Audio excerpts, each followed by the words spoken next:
तेबे दर्शक बंधु आईपीएल आरंभ बड़ बद RCB versus Sunrisers Hyderabad match रे एमिति कौन है जहाँ को नहीं एबे बढ़ुछि हंगामा। तेबे शनिवार दिन आरंभ होईछि आईपीएल 2026 रो उद्घाटन मैच।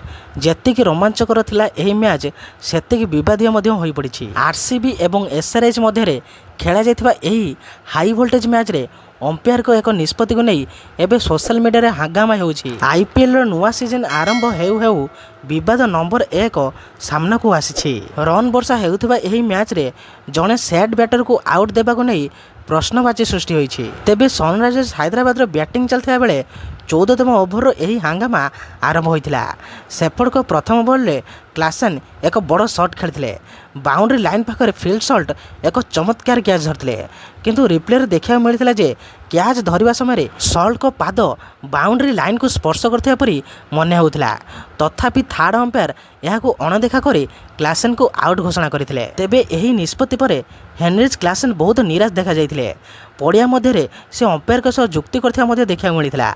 आउट हेबा पूर्व क्लासन 31 रन करी खेलथिले।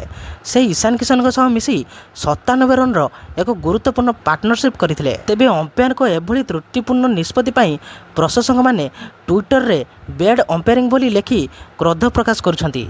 खेलर एक गुरुत्वपूर्ण मोड़े यही विकेट पड़ा एसआरएच बड़ झटका सब्यस्त होईछि। तेबे दर्शक बंधु अंपायर जहाँ निष्पत्ति नहीं ताहा ठीक कि भूल आपण मानक मतामत कमेंट माध्यम निश्चय जणाइबे।